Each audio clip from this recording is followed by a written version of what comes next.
مادر پیدر آزاد، ہر قانون سے بالا تر، قانون کو آپ ہاتھ میں لیں گے تو پھر تاجر بھی اور کراچی کے شہری بھی قانون کو ہاتھ میں لینے کا حق رکھتے ہیں۔ صرف شٹر ڈاؤن نہیں ہوگا، بلکہ یہ بھی اپنی اپنی دکانوں کو بند کر کے جب سڑکوں پر ہوں گے تو ہم بھی آپ کے ساتھ انشاءاللہ تعالی اپنے کارکنوں کے ساتھ سڑکوں پر ہوں گے انشاءاللہ۔ Variable charges, uniform quarterly charges, fuel adjustment charges, additional surcharges, electricity duty, sales tax, income tax, TV licence fee, tariff adjustment, پھر ٹوٹل ٹیکس، ٹوٹل بل، اسی طرح صنعتوں پہ کوئی 14-15 اور عام شہری جو استعمال کر رہا ہے بجلی و تاجر 13 سے زیادہ یہ ٹیکسز ہیں یار۔ $170 ملین کا ریونیو صرف ٹمبر مارکیٹ دیتی ہے بھائی، اور پاکستان کے جو 100 بڑے ٹیکس پیئر ہیں ان میں سے 4 کا تعلق ٹمبر مارکیٹ سے ہے، پورے پاکستان کے، اور ان کی بجلی بند یار 8 دنوں سے۔ یہ ظلم ہے، ایسا نہیں ہونا چاہیے۔ اور آپ کے ڈسکنیکشن والے بھی قانون ہاتھ میں لیں گے تو پھر بھائی ہم بھی ذمہ دار نہیں ہیں۔ اگر آپ اپنے آپ کو بہت طاقتور سمجھتے ہیں، ہم بیچ سے ہٹ جاتے ہیں، آئیں پھر شہریوں سے مقابلہ کر لیں۔ پہلے روڈ پر اگر آتے تھے تو یہ بھی گمان تھا کہ یہ سارے احتجاج میں شامل ہو کے تصویر کے لیے آ رہے ہیں۔ ارے بغیر تصویر کھنچائے اس مسئلے کو حل کیا میرے بھائی؟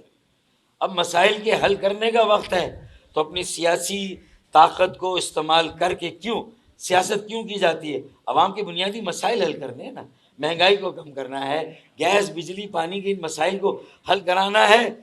اور لوگ آتے گئے، قافلہ بنتا گیا، قافلہ بنے گا، احتجاج سڑکوں پہ آنے کا انشاءاللہ ابھی بڑے بڑے مسائل ہیں میاں، انشاءاللہ ان کے لیے آئیں گے، اور پھر سڑکوں پر بھی آئیں گے، احتجاج بھی کریں گے، اور تاریخی اور بڑے بڑے دھرنے بھی دیں گے انشاءاللہ۔ 100 مرتبہ آپ لوڈ شیڈنگ کریں بغیر اعلان کے، اچھا لوڈ شیڈنگ چلے، اگر آپ کی پالیسی ہے کہ الیکٹرک کی وہاں کرنے کی جہاں ڈیفالٹر بڑی تعداد میں، یہاں ٹمبر مارکیٹ کا علاقہ اور ان کے اطراف کا جو علاقہ ہے وہاں تقریباً 85% سے زیادہ لوگ اپنے بل دے رہے ہیں، پھر بھی وہاں لوڈ شیڈنگ۔ اور ان سے معاہدہ 17 اگست کو کیا کہ 12:30 سے 2:30 بجے 2 گھنٹے کی لوڈ شیڈنگ ہوگی بس، پھر بھی 2 گھنٹے کی نہیں، گھنٹوں گھنٹوں کی لوڈ شیڈنگ۔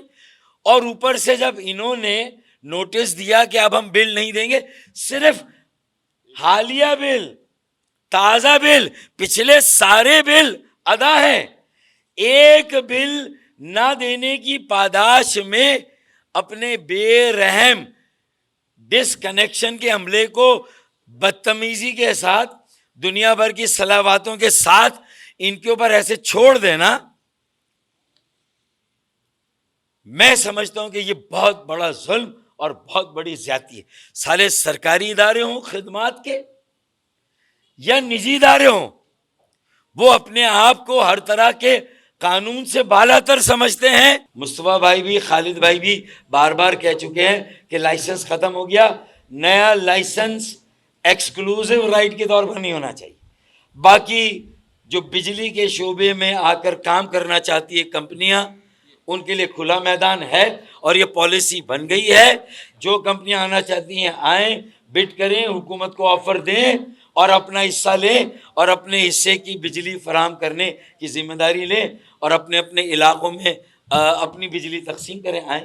مونوپولی ختم ہو گئی ہے۔ آئی پی پیس کا معاہدہ محترمہ بے نظیر بھٹو شہید صاحبہ کے زمانے سے ہو گیا تھا، اور شاید اس وقت کی ضرورت تھی نہیں تھی، میں اس میں کوئی کریٹیکل ہو کے بات نہیں کروں گا۔ اب وہ اتنا زیادہ انہوں نے ہمیں نچوڑ لیا ہے کہ اب ہمیں انہیں کچھ نہیں دینا، انہیں ہمیں واپس لوٹانا ہے۔ اس کا حل یہی ہے کہ جو اگر آئی پی پیز کے ساتھ جو اب سال رہ گئے معاہدہ ہے، اس میں ان کے ساتھ بیٹھ کے نپرا صرف مختلف ڈسکوز کی ریکمنڈیشن کو بغیر کسی اس کے منظور نہ کریں، بلکہ آئی پی پیز کو انگیج کر کے اس مسئلے کو بھی حل کریں۔